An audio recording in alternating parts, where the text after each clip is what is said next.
Good evening, everybody. My name is Betsy Fischer Martin, and I am the Executive Director of the Women in Politics Institute at American University, and we're thrilled that you could join us this evening. For those of you new to some of our events, WPI is a nonprofit and nonpartisan institute and AU School of Public Affairs that aims to close the gender gap in political leadership, and we offer academic training, and we facilitate research, and we do discussions like this on women in politics. So thanks for being a part of the conversation tonight. We are delighted to have with us the one-time governor of South Carolina, and the former ambassador to the UN, Nikki Haley. She has written a new book based on her experience in those two high-profile posts called With All Due Respect, Defending America with Grace and Grit. And we're so glad that she's here with us to share her stories.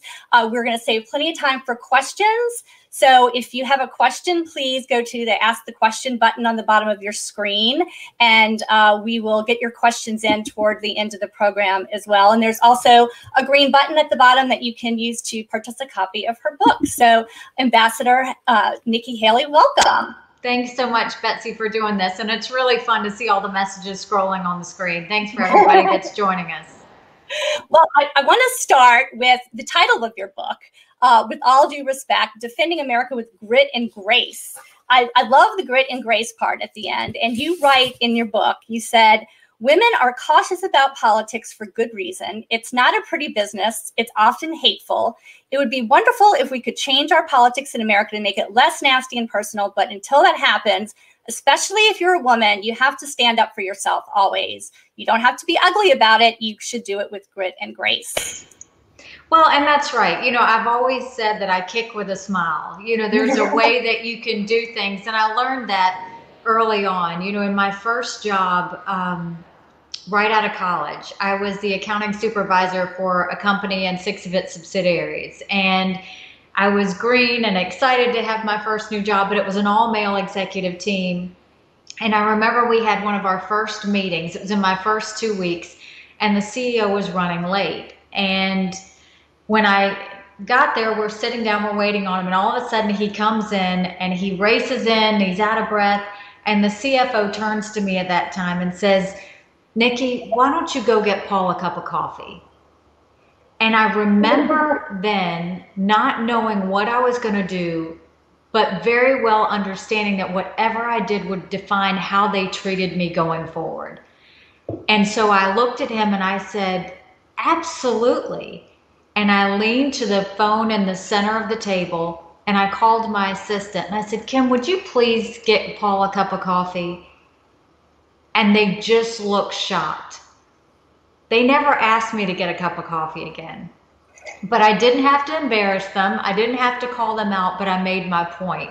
And I've always tried to do that going forward. You know, there's, especially in politics, they can, you know, it's always not the nicest of places. The UN was not for the faint at heart. But there's a way to get your point across without screaming. There's a way to get your point across that's strong. And there's a way to do it respectfully. And I think you can kind of educate and communicate when you do that. And even when you were negotiating with President Trump on taking the position, you were very clear on the type of position you wanted it to be, that it needed to be a cabinet level post. It hadn't always been, although it's gone back and forth a few times. And you were clear about the kind of staff you wanted to have. So you accepted the position, but you did so with conditions that would benefit you. Well, you know, I had the best job in the world. I was governor of the state of South Carolina and proud to serve the state that raised me and didn't need to leave. You know, our daughter had just started college. Our son was 15. It didn't, you know, it wasn't an easy time to pick up and move to New York. So I wanted to make sure, I think it's really important that when you take on a challenge, make sure that the situation allows you for success. And so what I told the president was, look, if we're going to talk about this position, there needs to be some conditions. And one is, I've been a governor. I don't want to work for anyone else. I want to work directly with you. So it would need to be a cabinet position. And he said, done. And I said, well, I'm a policy girl. I want to be in the room when decisions are made. So I want to be on the National Security Council. He said, done. And I said, well, I'm not going to be a wallflower or a talking head. I want to be able to say exactly what I think. And he said, Nikki, that's exactly why I want you to do this. And, you know, I always tell people, what if I wouldn't have asked for those things? You know, what if I wouldn't have done that? I wouldn't have been as strong with my voice. I wouldn't have been able to accomplish the things that I was able to, and I wouldn't have had such a good direct relationship with him. And I think that's really important, that when you take on a challenge, don't be afraid to jump, but set the stage so that you can be successful when you jump. And did you learn that over time? Had you always been someone that would have set the conditions out, or is that something over the course of your political career that you realized later and put into practice? You know, I think we're all a work in progress. I think we all learn from experiences, and, you know, mine started in kindergarten. I was, you know, we were the only Indian family in a small rural town. I always tell people we weren't white enough to be white. We weren't black enough to be black. My father wore a turban. He still does to this day. At that time, my mom wore a sari. People didn't know who we were, what we were, or why we were there. And when I would get teased and I would come home and complain about it, my mom would always say, your job is not to show them how you're different. Your job is to show them how you're similar. And it's amazing how that lesson on the playground carried out to when I was a legislator, or when I was a governor or an ambassador, or even in the corporate world. Because I think that when you first talk about the things that you have in common, everybody lets their guard down. Then you can actually debate the issues that get you to a solution. And I think that I've learned those things over time. And I've also found out that for everyone that is in a room, you've earned the right to be in that room. So act like it. If there's something that needs to change, say it. If there's something you want to do, do it. But make sure when you walk out of that room that everybody that was in that room is better because you were there. Have something to contribute, have results to give, and show them why you're valuable. I think that's really important. You also say in the book, you said, you can say almost anything with both strength and dignity if you start with all due respect and a well-timed bless your heart that will keep your enemies guessing. The story that you told about that was even back before, when President Trump was then candidate Trump, and you were supporting Marco Rubio for president. And you got into a little bit of a back and forth with Donald Trump over Twitter. No big surprise there. But he sort of called and said the people of South Carolina are embarrassed by Nikki Haley. And then you fired off the tweet heard round the South that said, bless your heart. You know, I think the thing is, look, I knew Donald Trump prior to him running for president. He had supported me my first time when I was running for governor. We were acquaintances. We knew each other and had talked before.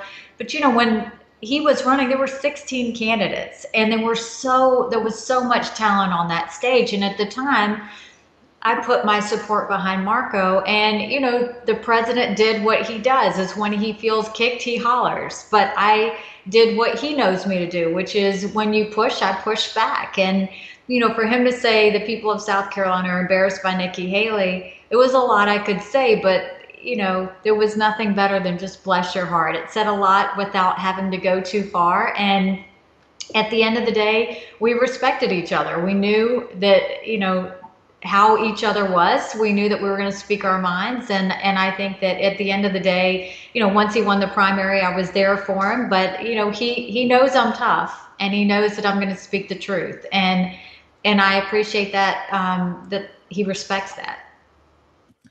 And the with all due respect title of your book, I think comes from a story that you relay during your time in the administration when you had a back and forth with Larry Kudlow, the Economic Council director.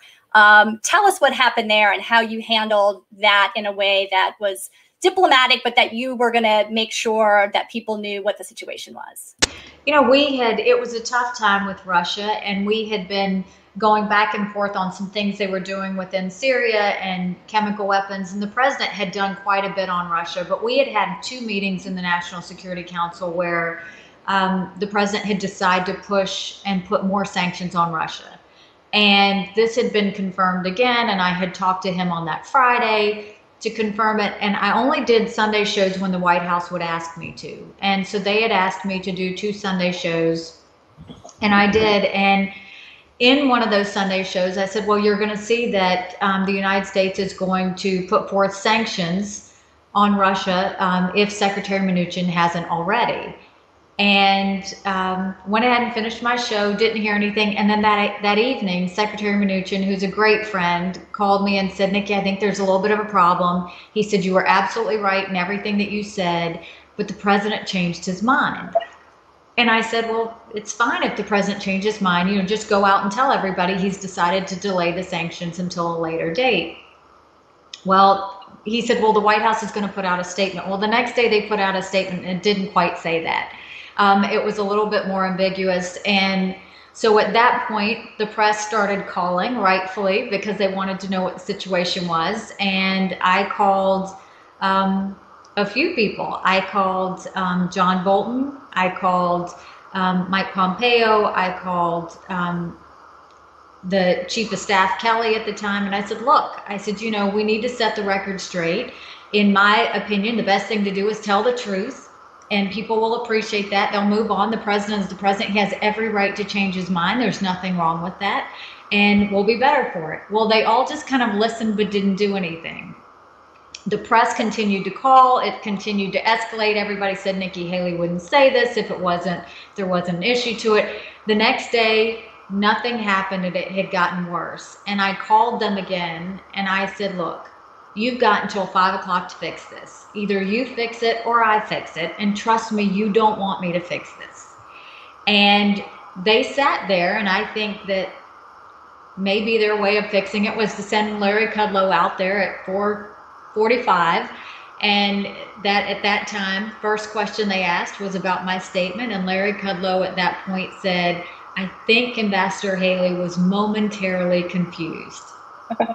And so right under the bus you were thrown. I was looking at the TV and I knew that it was about to be 5 o'clock and my friend Dana Perino was going to be on the 5. And I texted her and I said, Dana, I need to go on the record. And she said, okay, what? And she had called me and I said, just one sentence. With all due respect, I don't get confused. And she said, that's it. And I said, that's it. I'll send it in a text so that you have it on the record.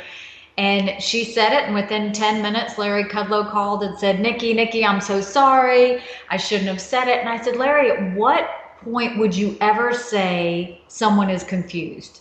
I said, no, let me take that back. At what point would you ever say that I am confused? You're right. I've got my tail between my legs. I love you. And you know that. I'll make it right. And I said, you will. And I need you to make it right now. And he said, how? And I said, I need you to call the press and tell them that you were wrong. He said, I can't do that. And I said, you have to do that. And he said, okay. And to his credit, he immediately called the press. He told them that he was wrong and it fixed the situation. And really the moral of that story is no one is going to stand up for you but yourself. And all you have is your dignity and your respect. And if you don't fight for it, no one else will. And it was one of those things, I didn't want to have to do it. I did everything I could to keep that from happening. I did it in a way that I was the most respectful I thought I could do, but I wasn't going to get thrown under the bus. And you got to do that from time to time.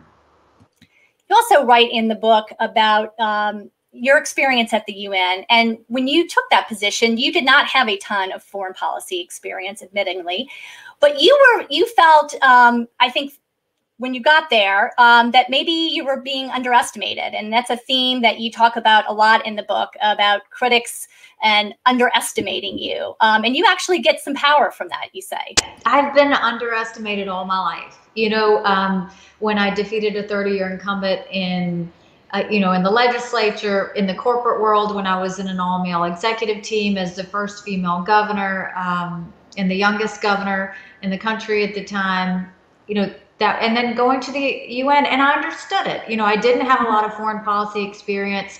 I had a lot of domestic policy as a governor. It was a lot of studying and a lot of learning, but I purposely didn't study the do's and don'ts of the UN.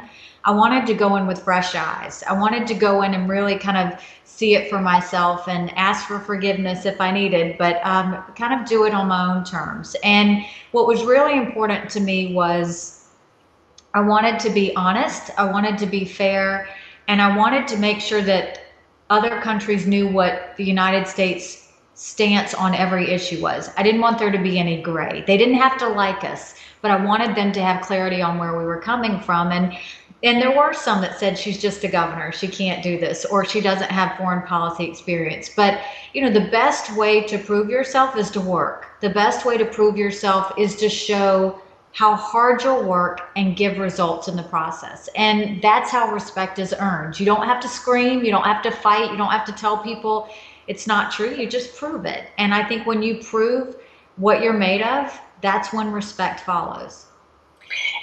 As you reflect on your time at the UN, what were sort of the lessons that you came away with from that experience on the world stage? That I think that whether it's the world stage, whether it's governor, whether it's in the corporate world, relationships matter. They really do matter. And, with all of those countries, I built really strong relationships, whether it was the Russian ambassador or the Chinese ambassador or, any of the other ambassadors. You have to have a relationship in order to have a conversation. And then you have to be honest in order to get to a better place. And the best way to do that is to understand the fears of the other person you're talking to. It's like when we were negotiating North Korea.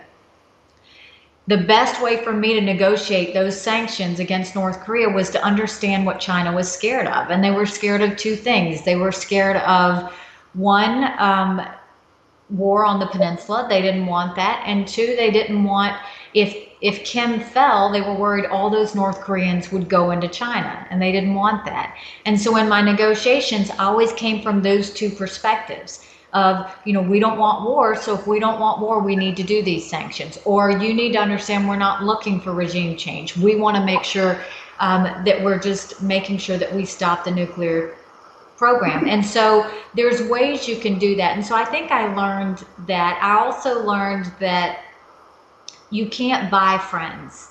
And I think past administrations, Republicans and Democrats, have made the mistake of thinking if you give aid to countries, that they will like you, that they will vote for you. And that's just not the case, and what I saw, especially during the time when we were moving the embassy from Tel Aviv to Jerusalem, and we were basically condemned by the entire world for doing that. What I noticed was, they would sit there and badmouth us and they would disrespect us, but in the second breath, they would have their hand out wanting aid. And one of the things I did, I remember, just to kind of try and prove a point to the president, our staff got together and we developed a book. And in that book, we listed every country. And we listed all of the money that we would send to that country. And we listed the voting preferences on how often they would vote with the United States and how often they wouldn't. And what we noticed, was obviously that there were a lot that weren't voting for us that we were actually helping. And I took it to the president. He literally lost his mind. But it was like countries like Pakistan. We were giving them $1 billion in aid, and all they were doing were harboring terrorists trying to kill our soldiers. We don't give that $1 billion to Pakistan anymore. And those are the lessons we need to learn, is we have to have relationships that are win-win, not those that are adversarial. You also talk in the book about the importance of talking to women when you traveled, and what you could learn from those experiences, especially women in some of the refugee camps. Tell us about your experience speaking to some of them. I'm a big fan of women. I think that they are incredibly intuitive. I think they're smart. They know how to balance. They know how to prioritize. And whatever they put their mind to, they're great at. And so when I would go to these refugee camps, whether it was the Syrian refugees in Jordan and Turkey, or whether it was refugees in South Sudan or the Democratic Republic of Congo, they were under such stress and they had been through so much fighting and destruction that what I noticed in my first trip, I asked for the men to leave the room because I was meeting with the refugees, and I asked for the men to leave the room, and it was just me and a female aide. And when I did that, I was able to ask those women questions, and they could tell me how the situation happened and what needed to happen to fix it. They could tell me what their families were going through and how they wanted to make things better. And it was just very insightful. It was very honest, and it was very helpful. And in many cases, you saw the women in these refugee camps, They started their own businesses. They were sewing and they were baking and they were doing coffee shops and they became great business owners. But they also told me what was wrong with the situation. And I just started everywhere I went would meet with the women because I felt like I got more honest answers with women than I did with the men. I want to also ask you about, there's been a lot of discussion about women leading through a crisis. And you talk a lot in your book about an experience that you say forever changed you, that it was the hardest point in your life professionally, and going through the horrible shooting at the Mother Emanuel Church in Charleston, and how you got through that and how you led the state through that. Can you share a little bit about that experience and how you were able to kind of lead through that crisis? It was just so painful, Betsy. I mean, there's just no way to describe the fact that this happened in a church, you know, a place where you're supposed to feel safe, a place where kids feel safe, a place where you could be as vulnerable as possible. And, you know, you had this guy that came into a Bible study with 12 people. And on that night, I always say he didn't look like them. He didn't act like them. He didn't sound like them. And they didn't throw him out and they didn't call the cops. Instead, they pulled up a chair and prayed with him for an hour. And when they bowed their heads in that last prayer, he began to shoot. And these were people like Ethel Lance, who had lost her daughter to breast cancer and had a broken heart. But she would go around Mother Emanuel, cleaning that church, singing, "One day at a time, sweet Jesus, that's all I ask of you.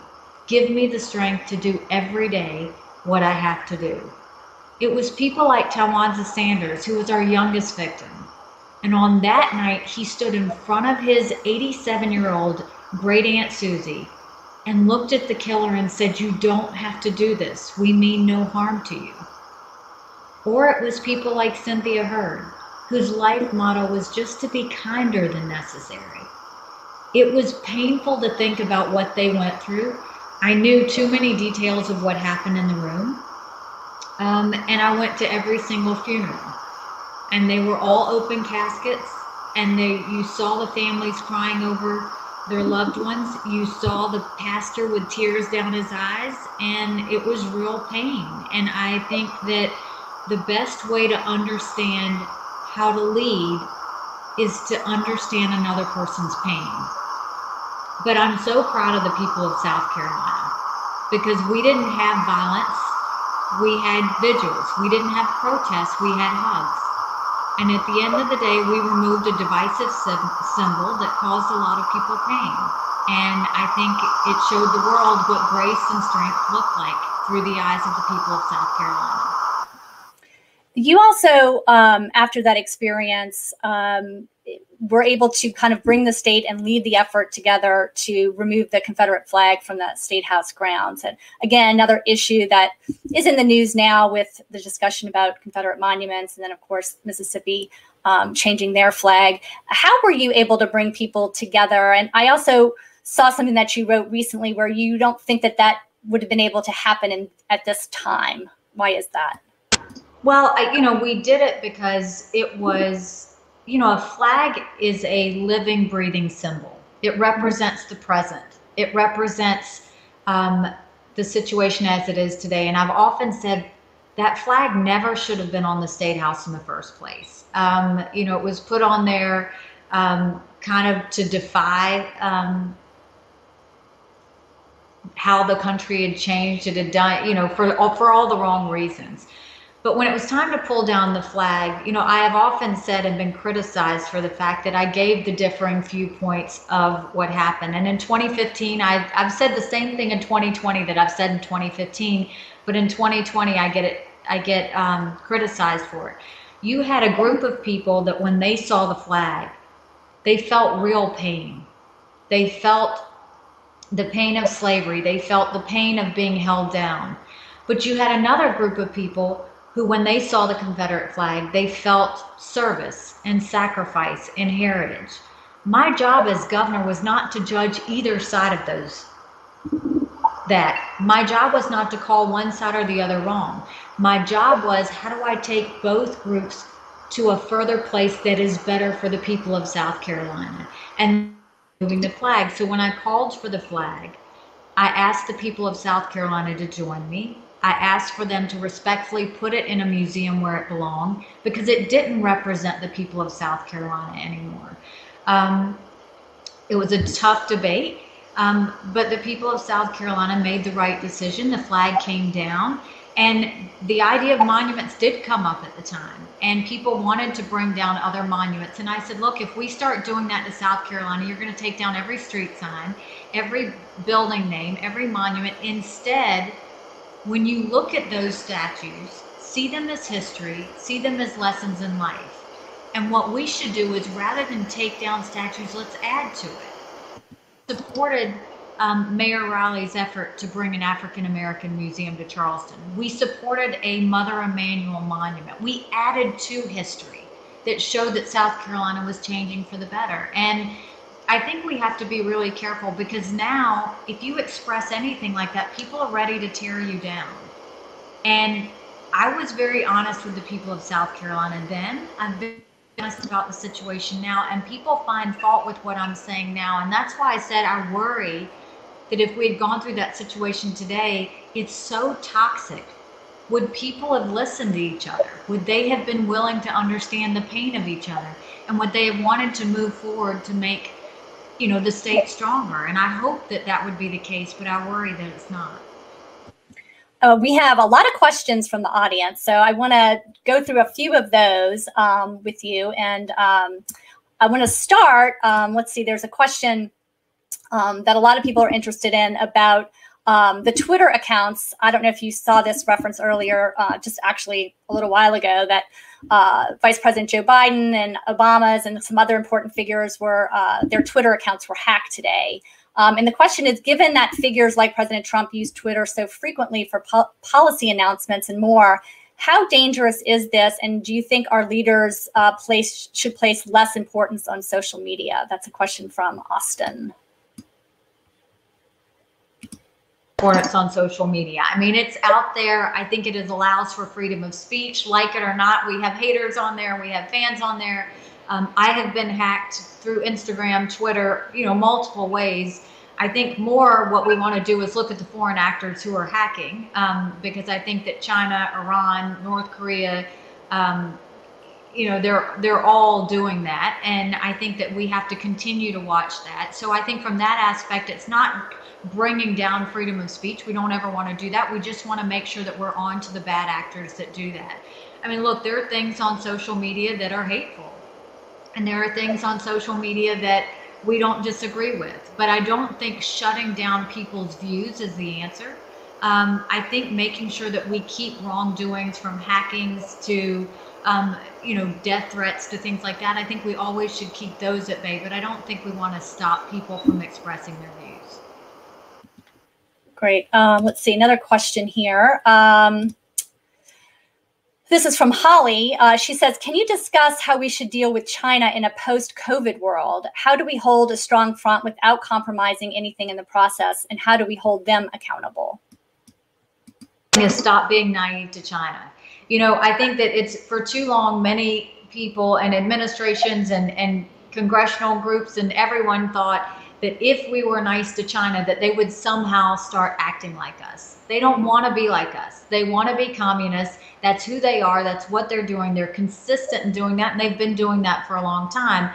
I think what we have to do is wake up and realize that China is on a strategy and on a mission, and they've been on that for years, and we have to wake up to that and be smart to that. They are expanding their military, and that's a national security threat to us. They are one of the worst human rights abusers by putting 1 million Uyghurs or Muslims in concentration camps, by the way they're doing a surveillance state now in Hong Kong and arresting protesters just for speaking their mind.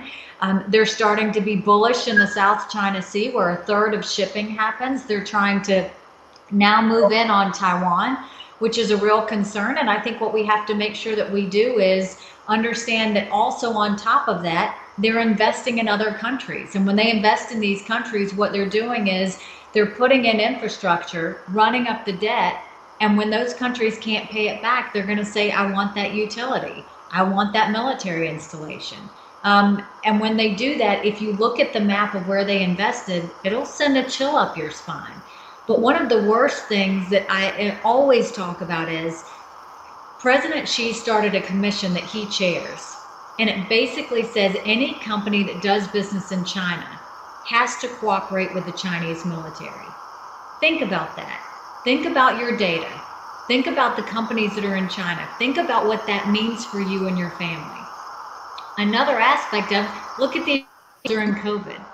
In January, when we were all just starting to find out about the virus, American companies, 3M and Honeywell, who produce all these PPE and these masks, China forbid them from exporting any of that to any other country.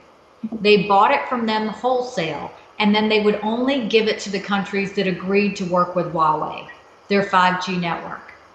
That's who we're dealing with. That's the China that we know of. And while the entire world stood still at one moment in time, and every leader of every country was trying to work on saving lives, China was using their bully efforts in the South China Sea. They were arresting protesters in Hong Kong while no one was looking. They were continuing to hide about COVID and not share what they knew or how they knew it. I mean, this is what we're talking about. They were continuing to abuse Uyghurs and bring more of them in to do forced labor. I mean, these are terrible things. That's who China is. That's who they want to be. And they won't be satisfied until they become dominant. So the best thing the United States can do is continue to strengthen our military, work with our allies. Right now, Japan, Australia, I mean, you have these countries, India, all of them would love to step away from China and would love to come towards the United States. Japan just spent $1 billion in an effort to disassociate from China.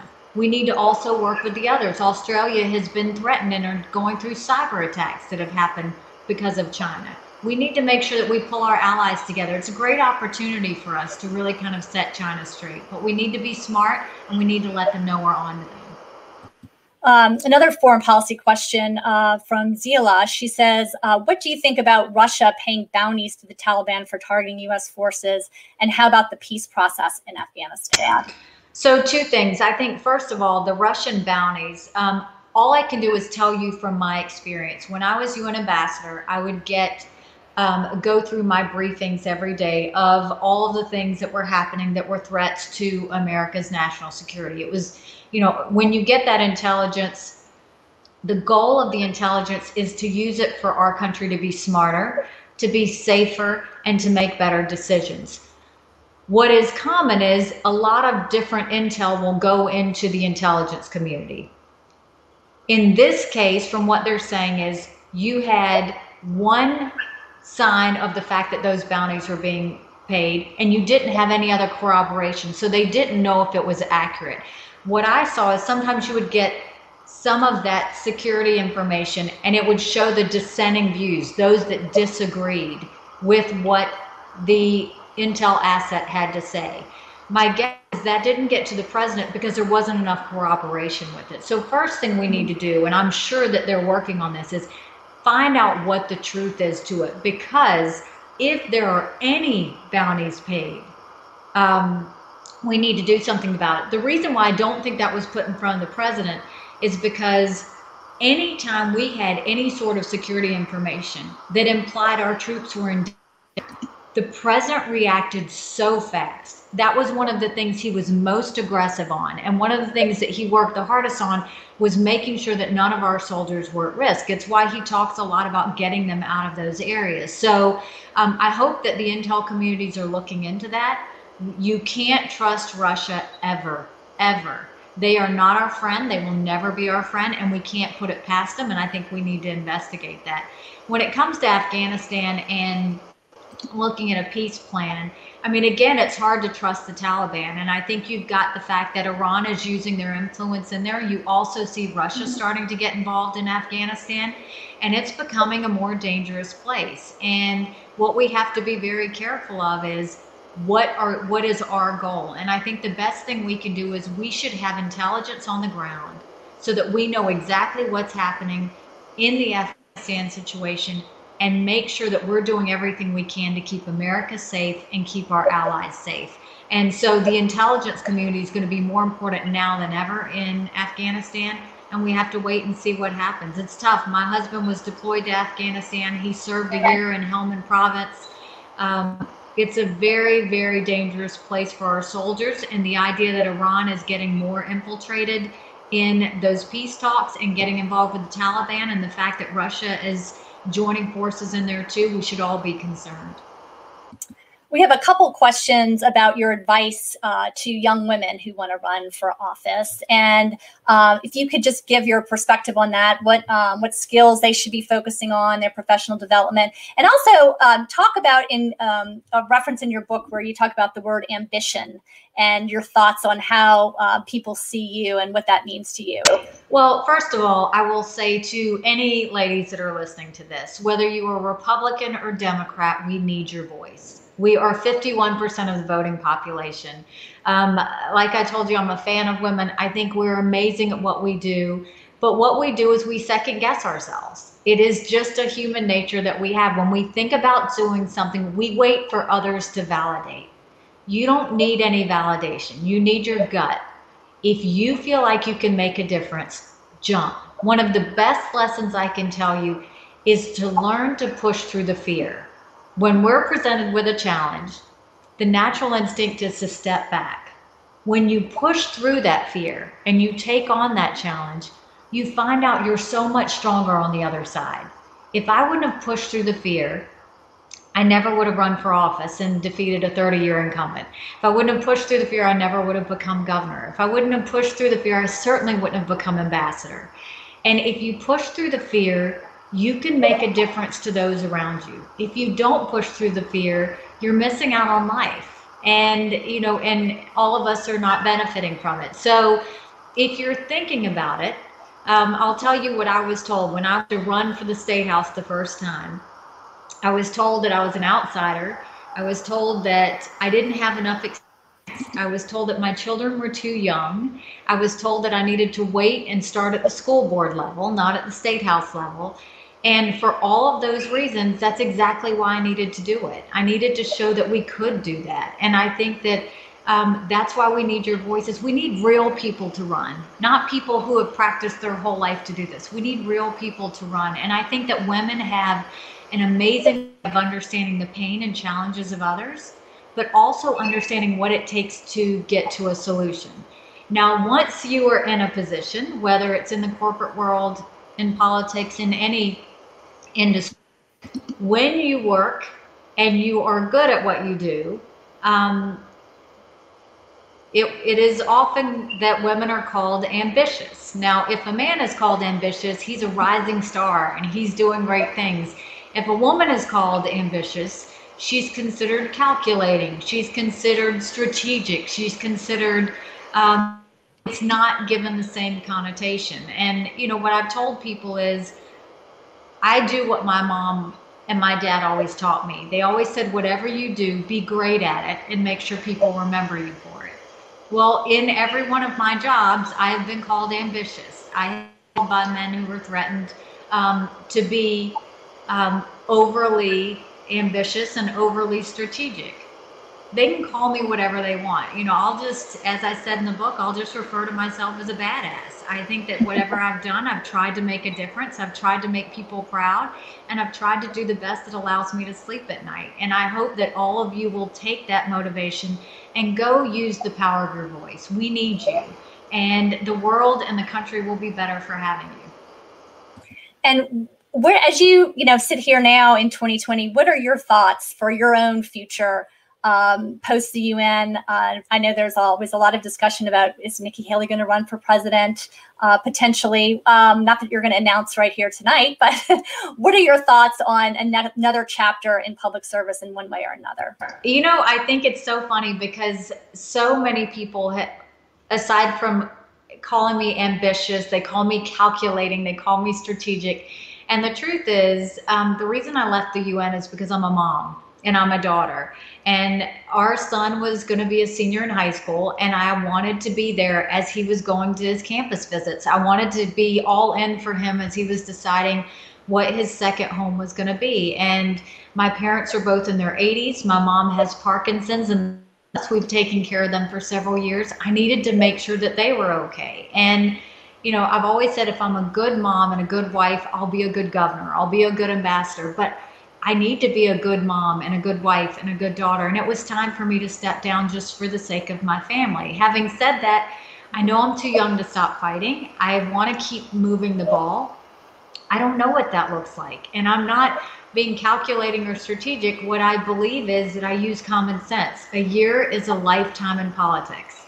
And there's no way I would start to presume or think about something, in the future. I take it a year at a time, and that's enough for me. It's always been enough for me, was to take it a year at a time, make today better than yesterday, and that's what I'll do. And for all those people that want to talk about me being president, it's easier to tell someone else to do it. I mean, it's pretty out there. It's not fun. It's not for the faint at heart, and it's tough to be in politics right now. So, it's something that I'm going to continue to take it a year at a time and do it at my pace, not at anybody else's pace. I'm curious about your reflections on the campaign this time, and not in your party, of course, but we did have several women running for president in the Democratic Party. Just an observer of politics, what were your thoughts on how they were perceived, this whole notion of electability, that discussion that was going on? What are your thoughts as you reflect on that primary campaign in the Democratic Party? I think that we had some strong women that ran for office, and I respect any man or woman that puts their hat in the ring. I really respect all the women that put their hat in the ring. I often say that the reason I got into politics, believe it or not, I don't agree with anything that she has to say, but was because of Hillary Clinton. I was at a Furman Institute event for women, and she was the one that said, for all the reasons people tell you shouldn't run, those are the reasons you should. And I walked out of there and decided to run for the State House. And I hope that, we can encourage women to get involved. We can encourage them to be a part of the process. And so when I saw those women running, I was happy. You don't want to see a bunch of men running everything when we have 51% of the population. I think they did the best they could. I think just like any man, you have to have the right messaging. You have to have the right communication. You have to connect with people and be able to feel what their concerns are and think about what you're going to do about it. And so I think there will continue to be women that run for office in all levels. And I think that we will see women win. And I'm tired of them talking about when will we have a woman president? When will we have this or that? I think we want the right president. And if it happens to be a woman, great. But if it's not, we want the right person. And that will happen. One of the things that I loved about being the first woman governor of South Carolina was that people would quit talking about it. Because once you do it, then they no longer talk about it. And I look forward to the day that nobody's talking about that anymore. So we also have a question about the Republican Party from Caitlin, and she says, what do you foresee as the future of the Republican Party? Is there a policy direction you think the party should move to? And how do you think the Republican Party can garner and attract more women candidates? Well, I think that the Republican Party can continue to improve. I mean, it certainly has to continue to improve. And the best way is to change with the times. And that doesn't mean you change with rhetoric. That means you change with challenges. And so I think that one of the things I'd like to see the Republican Party do is to inspire and relate more to women, inspire and relate more to minorities, because I think you have a lot of people out there that would resonate with the Republican Party. They would resonate with the fact that we have too much debt and we have to rein this in for the good of our children and our grandchildren, that we want small business owners to be able to thrive like my parents, who worked so hard to build a business from the ground up, and 30 years later it was a multi-million-dollar business.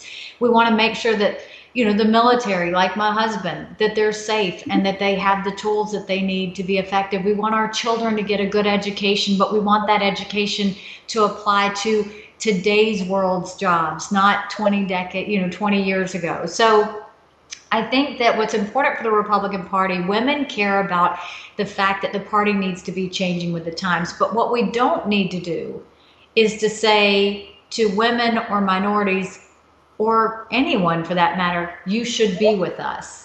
No, you have to go to them. You have to listen to them. You have to hear what they care about, and you have to talk to them about it. One, you will learn a lot in the process, but two, it will expand the party to let them understand we do have solutions to the challenges that they care about. We do have things that can relate to that. And so I hope that we have a Republican Party that continues to grow, not just in demographics, continues to grow in representation, but continues to grow in solutions. What are we going to do to deal with, the new issues of government and the fact that we have so much debt? But what are we going to do to really make sure that we spur the economy, that we spur small business, that we take on the challenges of rural communities that don't have internet, that don't have broadband, that don't have education systems that we need for them to be strong. I grew up in a rural community in South Carolina, 2,500 people and 2 stoplights. We didn't have all of the resources that the wealthy communities had, but those kids deserve just as much as those kids in the wealthy communities. We've got to work to figure out how do we improve those situations so that everybody is lifted up. Because when you lift up everyone, when you can show everyone hope, that's when magic happens. That's when you can really start to see improvement. And I hope that the Republican Party continues to work on those solutions and continues to work on growing that umbrella. It's good for the country if we do that. We also have a question from Holly, who asks, I saw your article recently about cancel culture in America. Do you think you can talk a little bit about more about this and how you think we can help our nation move away from it? Yeah, this is really important because the cancel culture that's happening now, I love freedom of speech. I love people using the power of their voice. I've been, preaching that ever since I can remember. And so I love that. What I'm worried about now is you have the vast majority of people who are looking for solutions. If you look at the situation of George Floyd, the majority of the country was shocked and appalled by it. They were disgusted by what happened, and they wanted a solution. They wanted accountability. But now suddenly it's gone from working towards a solution to hate. So you've got 1% of the loud voices canceling people that disagree with them, but you 99% of the population that wants to get to a solution. So what needs to happen is you have to do like what we did with Walter Scott. We had a shooting. Walter Scott was shot multiple times in the back. He was unarmed by a dirty cop. And it played all over the country. Everybody saw that video. And what's worse is Walter Scott's family had to watch him die over and over again. We didn't go in and allow all of this lawlessness to happen. We got to the table. We brought in Walter Scott's family. We brought in law enforcement because there's no one that wants to get rid of dirty cops more than good cops. We sat them at the table, and South Carolina passed the first body camera bill in the country. And we did it in the name of that was going to hold accountable for anyone that was victimized in a wrongful way, but it was also going to help defend good cops that were trying to do the right thing. That's what should have happened. When you start vandalizing structures and buildings and you stop using the rule of law, cancel culture is not what's moving us forward. That's not taking us to a solution. Bringing down the statues of Frederick Douglass and Abraham Lincoln and Gandhi and Ulysses S. Grant, don't do that to your children. Don't do that to anyone. And by doing that, where are we going? You can't tell me that bringing those statues down, what does that do for George Floyd's family? It doesn't do anything. The answers come in talking to each other. The answers come in getting to solutions. The answers come in every city and state in the country saying, how do we hold our cops accountable? How do we make sure good cops report bad cops? And I'll tell you as a governor, because when we were looking at multiple law enforcement issues over my 6 years, one of the worst things that happens is when they have a cop that does something wrong, when they have a bad cop, they move it. Don't move him, get rid of him. Don't move him to go do that in another community. That's one of the things you do. And you need more transparency on those that have had charges brought against them. That's how you fix these things. But I promise you, bringing down any of these statues, vandalizing any buildings, that's not going to help save the next George Floyd of the world. And so cancel culture, to me, is going back, and that article was reminding people that our society was based on the values of mutual respect and on freedom of speech. Cancel culture rejects both of those. All they're trying to do is to make everyone conform to how they think and to bring people down. That's not America. That's not who we are. And we can't let that be what takes us forward. You write in the book about President Trump during the campaign especially, and how you thought some of his rhetoric was over the top in terms of dealing with immigration. I'm curious now, and do you think that some of the rhetoric that is coming out of the White House is fueling some of these problems, or is he able to have a national conversation on these issues that you're talking about, or is it just too difficult for that to happen? No, I mean, I think that there is, and I talk about this in the book, there is responsibility by every single person on how we go forward, whether it's the president, to the media, to governors, to everyone. We all have a responsibility on our tone, what we say, and how we say it, and whether it moves the ball for the better. And, you know, there are times, and I give a couple of examples, multiple examples in the book, where I, you know, sat down with the president or called him and said, why did you do that? Or right. I don't think that was helpful, or that was irresponsible. And, you know, what I appreciate is that he would say, well, why do you think that? And we would have a conversation, and he would actually talk about how the way forward. And that's what you do. Is I always felt like, you know, people say, how did you get along with the president? I told him the truth. I did for him what I wanted my cabinet to do for me as governor, which was serve the people well, be creative, and if you see me doing something wrong, say it. And I did that for him, and he was very respectful and always appreciated that. And I think that we have to all hold each other accountable. When we see rhetoric that is hurtful, when we see something that is not moving the ball forward, we should say it. But the way we say it matters. I didn't say it and blow it up in front of everybody and go on the screen, you know, in that executive room when in my first job, any more than I did with the president. But I said it in a way that was respectful and got my point across. And that's what we need to be doing. We need to remember there is more that brings us together than divides us. And there's a way to go forward if we handle it that way. Do you think that there are people now in the White House and his inner circle that are as frank as you and are willing to intervene when they need to and talk to him, or not? No, I mean, I think in any administration, I think that, you know, he had those that were not as honest with him, and then he had those of us that were brutally honest with him. I will tell you, the ones he respected at the end of the day were the ones that were brutally honest with him.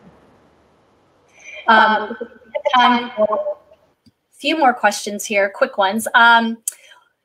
Peyton asked, what was the transition between running a state to representing the interests of the nation at large on the international stage like for you? Oops.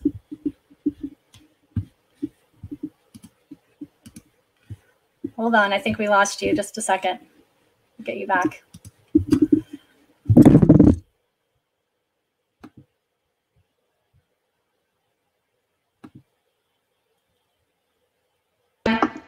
Sorry. So there was a massive learning curve. You know, on one side, what you saw was, you know, I knew how to manage, I knew how to lead a state, I knew how to deal with policies. But on the other side, when you go to foreign policy, you're dealing with a whole lot of other things. So it was a massive learning curve, a lot of studying, learning who our friends were, who our foes were, and how we were going to go forward. I think what I found actually were the things that were similar. And it was that as governor, you had to be a problem solver. And at the UN, I felt the same way. I had to be a problem solver. You had to be strategic as governor to figure out how to get you to the the solution, and the same with ambassador. And then in negotiating as governor, I always had to understand and listen to what my opponent was saying, understand their fears, and then propose something that would take us across the finish line. And that was the same in foreign policy. You had to understand who they were, what their culture was, how they think, what they're scared of, and then go and try and do that. And through all of it, you tell the truth. Life is easier when you tell the truth. And when you do that, you find it works. But, the same strategies on both, just different policies. And I loved both. I loved both jobs the same. I mean, to serve the state that raised me and to represent the country I love so much, I've been a pretty lucky girl. And here's a good question to end on. Your honesty and tenacity inspire so many of us. Who or what inspires you and motivates you? I think what motivates me is just to feel like my life has meaning. I think I felt that really young when I was in high school and even in college. As I learned more about myself, I saw what my flaws were, I saw what my strengths were, and I was honest with myself to see what they were. But what I always knew was that I wanted to give back. My parents always said that we were blessed to live in this country, and the best way to appreciate it is to give back. I wanted to give back in a way that was real, not with words, but with actions. And I think that one of the motivating factors is not just how do I make the life of my children or soon, eventually grandchildren better. How do you make the country better? What's your contribution to the country? What's your contribution to the world? And, I think that I look at the tenacity of my mom, who was a lawyer and one of the first females named to the bench, but because she was in India and because it was too hard for women, she was never able to sit on that bench. And she was able to watch me become the first female governor in South Carolina. And I look at that, and it's why I think I push so hard through challenges. It's why I think I push through the fear for myself, because I think when you do that, you really find out you have so much to contribute and so much to give. And so what motivates me is just making sure that everybody that I'm in contact with, they're better because of something that I did to help. And that's what I'll always try and do, whether it's with my voice or with my actions or with encouraging other women to do things. I'll always try and move the ball. That's what I think we should all be doing. Great. Well, Ambassador, thank you so much for being with us tonight. We really appreciate it. And thank you to the audience. I want to let everybody know that in 2 weeks, we will have Jennifer Palmieri here to talk about her new book. She's also an AU alum, but she, of course, was the communications director for President Obama and for Hillary Clinton's 2016 campaign. And then the Wednesday after that, on August 5th, we are going to have Congresswoman Jaya Paul, who has written a new book, Use the Power You Have, A Brown Woman's Guide to Politics and Political Change. And so she will be here on August 5th. So we invite you to join us for that. And thank you, everybody, for being here. Have a great week. Thanks so much. God bless.